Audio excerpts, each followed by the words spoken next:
अब हम आते हैं पाठ्यक्रम के बारे में।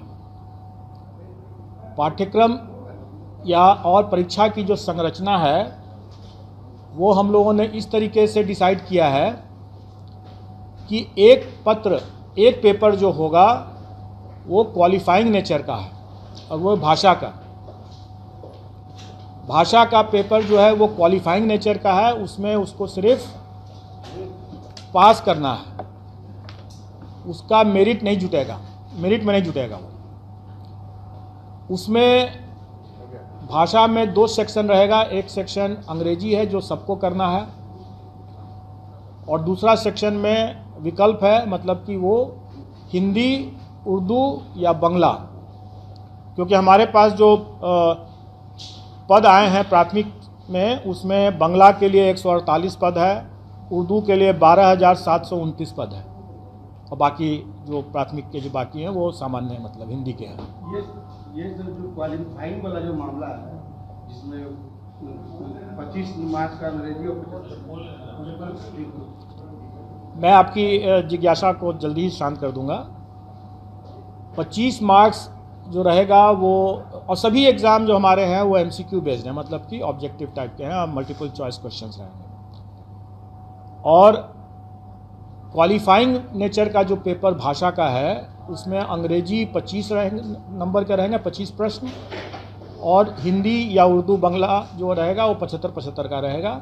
उसमें से कोई एक चुनना है उनको। मतलब टोटल 100 नंबर के 100 प्रश्न रहेंगे और पूरे पेपर में उनको 30%, मतलब कि 30 नंबर न्यूनतम लाना होगा, तभी वो पास करेंगे, नहीं तो वो परीक्षा से, प्रतियोगिता से बाहर हो जाएंगे।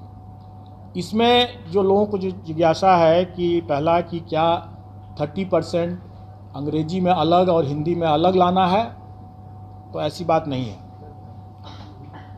नहीं है। संयुक्त रूप से उनको 30% लाना है, मतलब 30 नंबर लाना है। इसके बाद अब मेन पेपर होगा। मेन पेपर 150 नंबर का होगा जिस पर कि मेरिट होगा, और हर स्कूल के कैटेगरी के लिए एक ही मेन पेपर है। जैसे प्राथमिक के लिए सिर्फ एक मेन पेपर है, अगर हम हाई स्कूल के लिए जाते हैं तो उसके लिए भी एक ही मेन पेपर है, और अगर हम इंटर स्कूल के लिए भी जाते हैं, मतलब हायर सेकेंडरी स्कूल के लिए जाते हैं, तो उसके लिए भी एक ही मेन पेपर है।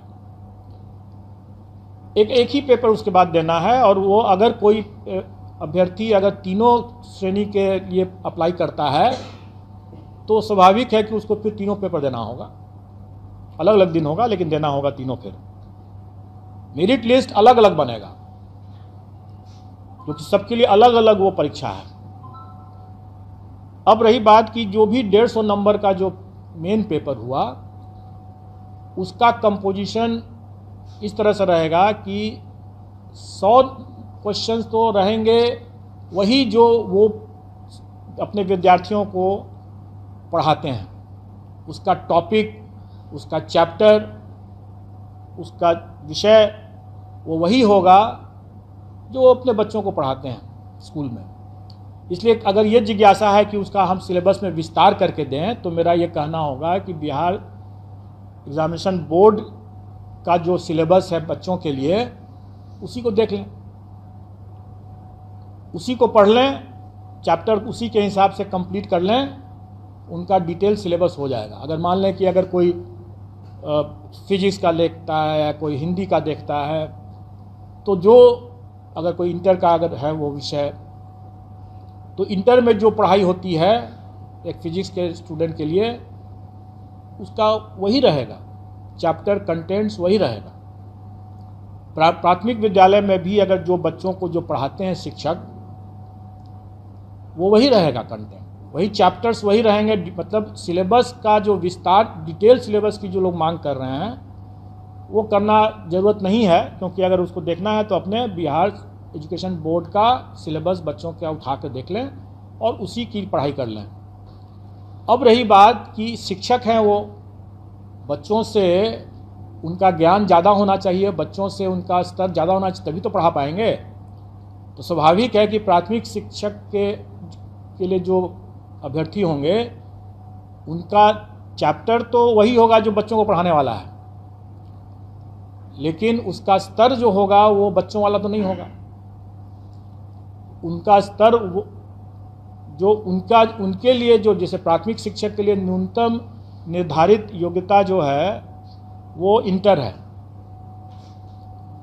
तो उसी के आलोक में प्रश्न पत्र का स्तर होगा। चैप्टर तो वही हुआ जो प्राथमिक विद्यालय में जो पढ़ाते हैं। इसमें इसको लेकर के जो लोगों को कन्फ्यूज़न था कि हमारा क्या रहेगा, पाठ्यक्रम का कैसे मतलब डिटेल क्या रहेगा, तो मैंने बता दिया। अब रही बात की तो 100 नंबर के हुआ, बाकी 50 नंबर के जो रहेंगे वो सामान्य ज्ञान जो है, जनरल साइंस कह लें, जनरल स्टडीज़ कह लें, वो बेसिकली जो पहला जो 100 नंबर का जो हुआ वो उनके नॉलेज का टेस्ट होगा, और बाकी जो 50 नंबर का जो होगा वो उनके इंटेलिजेंस का टेस्ट होगा। मतलब कि उसमें मेंटल एबिलिटी रहेगा वगैरह वगैरह, रीजनिंग रहेगा और इसी तरह के मिलते जुलते चीज़ रहेंगे जो उनके कुछ हो सकता है कि सामान्य तरह का जो एक किसी भी जागरूक नागरिक को या शिक्षक को थोड़ा बहुत ज्ञान होना चाहिए सामान्य ज्ञान का, तो वो उसी तरह का रहेगा। वो बहुत ऐसा बिल्कुल नहीं रहेगा कि हम कोई जो लोग ये आशंकित हो रहे हैं कि हम एसडीएम बना रहे हैं, ऑफिसर बना रहे हैं, ऐसी बात नहीं है। वो भी लोक सेवक ही होंगे और जो एसडीएम जो हैं वो भी लोक सेवक ही होंगे, और किसी भी एक लोक सेवक को एक जो सामान्य ज्ञान का जो स्तर होना चाहिए, इसका स्तर उतना ज़्यादा नहीं होगा, जो कि स्पष्ट है।